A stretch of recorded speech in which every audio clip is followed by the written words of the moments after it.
Kegagalan sistem ekonomi kapitalisme merupakan keniscayaan karena sistem ini lahir dari pondasi akidah yang batil, yakni sekularisme. Sistem ekonomi kapitalisme layak menuai kritik karena dunia saat ini membutuhkan sistem alternatif yang mampu mengantarkan keadilan dan kesejahteraan bagi setiap individu. Yang dikritisi buku ini terkait dengan pemikiran ekonomi kapitalisme itu adalah proses produksi. Nah, dalam proses produksi, yang dimaksud dengan proses produksi itu adalah satu proses untuk kemudian memberikan added value atau nilai tambah terhadap sebuah barang, atau bahkan untuk memberikan dan meningkatkan kebermanfaatannya, to create and to increase the utility, ya, of things. Ya, jadi meningkatkan atau memberikan nilai atau kebermanfaatan terhadap sebuah barang. Ya, makanya ukurannya itu pada kebermanfaatan itu.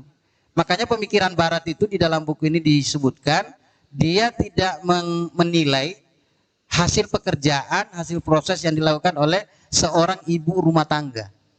Jadi ibu rumah tangga itu bagi orang barat itu tidak ada nilainya. Nilainya. Makanya di barat itu sekarang ini perempuan-perempuan itu berupaya untuk menjadi wanita karir. Ikut juga bekerja di luar rumah.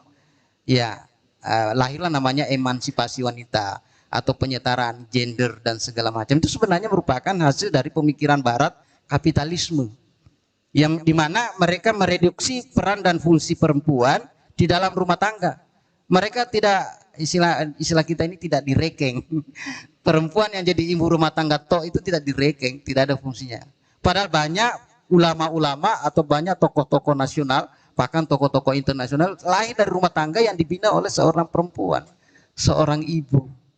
Ya, tetapi bagi barat itu tidak. Makanya beberapa negara itu sekarang kewalahan, bahkan memberikan bonus kepada anak-anak gadis yang mau menikah. Sekarang ini di negara seperti beberapa waktu yang lalu, alhamdulillah sempat ke Taiwan.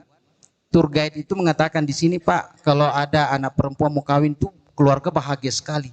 Bukan hanya keluarga yang bahagia, negara sangat bahagia kalau ada perempuan. Bahkan kalau ada perempuan mau kawin itu dikasih bonus. Ya, dikasih bonus. Kemudian bahkan dikasih kalau lahir anaknya nanti itu dikasih lagi hadiah, dikasih rumah, dikasih tunjangan segala macam. Begitu parahnya ya kehidupan manusia di sana, di barat sana, yang mana perempuannya sudah ogah untuk menyusui anaknya, untuk melahirkan. Dia mau seperti laki-laki, bebas kemana-mana, bebas melakukan apa, tanpa harus dihalang-halangi oleh seorang bayi atau menyusui dan segala macam. Nah, ini kemudian mulai juga menjalar ke kehidupan umat kita, umat Islam ya, termasuk di Indonesia. Banyak orang yang kemudian lebih pilih untuk lanjut S2, perempuan ya, S2, S3 sampai lupa menikah. Ya, tapi mudah-mudahan ini tidak menggejala secara terus-menerus, tetapi kita kembali kepada Islam bahwa perempuan tetap boleh bekerja, tetapi tugas dan tanggung jawabnya di rumah tangga tetap juga harus dipenuhi. Lalu kemudian yang terakhir, kritik buku ini terhadap pemikiran ekonomi kapitalisme itu adalah pada problem ekonomi. Nah, ini ada Adinda satu dari Unibos ya, Pak Tahir, ya, alumni ekonomi pembangunan. Problem ekonomi itu sebenarnya Barat melihat bahwa ada masalah di dalam kehidupan ekonomi umat manusia yang disebut dengan kelangkaan ya, atau scarcity. Nah, dalam teori kelangkaan ini maksudnya sumber daya alam ini terbatas, tetapi keinginan manusia itu tak terbatas, ya, atau limited resources but unlimited wants, ya. Bahwa sumber daya itu terbatas, tetapi kebutuhan manusia itu tidak terbatas. Nah, ini pemikiran Barat. Lalu kemudian diajarkan di pendidikan formal, seperti di Fakultas Ekonomi dan Bisnis, itu diajarkan itu tentang kelangkaan. Ya, padahal sebenarnya pemenuhan kebutuhan itu kalau misalkan untuk memenuhi kebutuhan yang sifatnya sekunder dan tersier, nah itu boleh memang terjadi kelangkaan. Tetapi di dalam kehidupan manusia yang paling umum sebenarnya adalah pemenuhan kebutuhan pokok, sandang, pangan, dan papan. Yang membuat orang menjadi rakus, menjadi serakah, ingin menguasai banyak, karena itu tadi kebutuhan tersier dan kebutuhan sekundernya yang berniat untuk dipenuhi, bahkan semampu-mampunya. Makanya di dalam sistem ekonomi kapitalis seperti saat ini, ada orang mungkin yang sudah punya perusahaan, tidak puas dengan perusahaan itu, ingin lagi membangun perusahaan yang lain. Setelah memiliki itu tidak puas lagi, ingin membeli ini, ingin membeli itu, dan seterusnya. Sehingga harta itu menumpuk pada dirinya.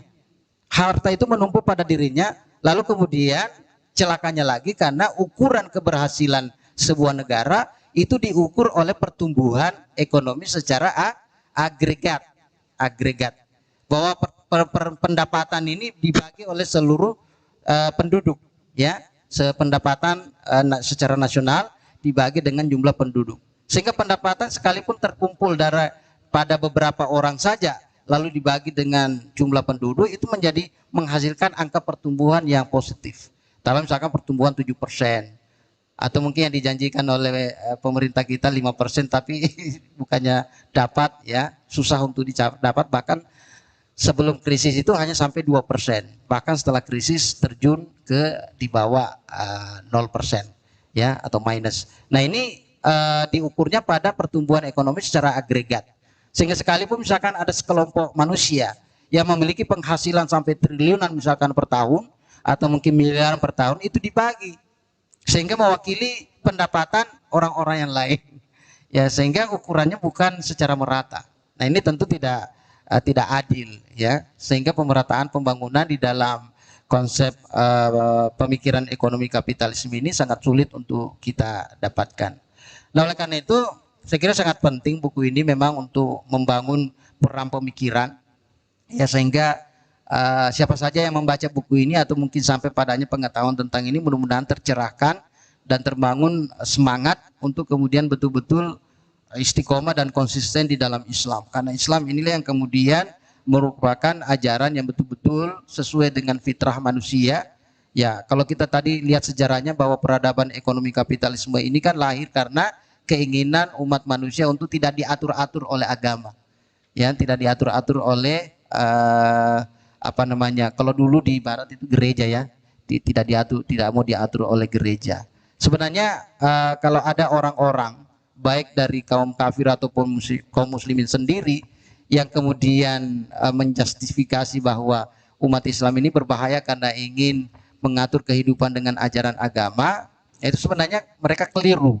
Kekeliruan mereka karena sebenarnya pemikiran kapitalisme sekuler ini berasal dari barat, di mana yang mereka larang tempo hari adalah agama Kristen, ya, Kristen Katolik, ya, bukan Islam, ya, bukan Islam. Jadi kalau mereka menyerang Islam untuk kemudian mendasarkan kehidupannya pada Islam, itu mereka salah, karena sekularisme ini sebenarnya lahir dari barat, ya, di mana mereka tidak ingin menyatukan kehidupan ini dengan agama, atau ingin dia memisahkan urusan agama dengan kehidupan, Fasuluddin Anil Hayah, yang memisahkan kehidupan dengan agama.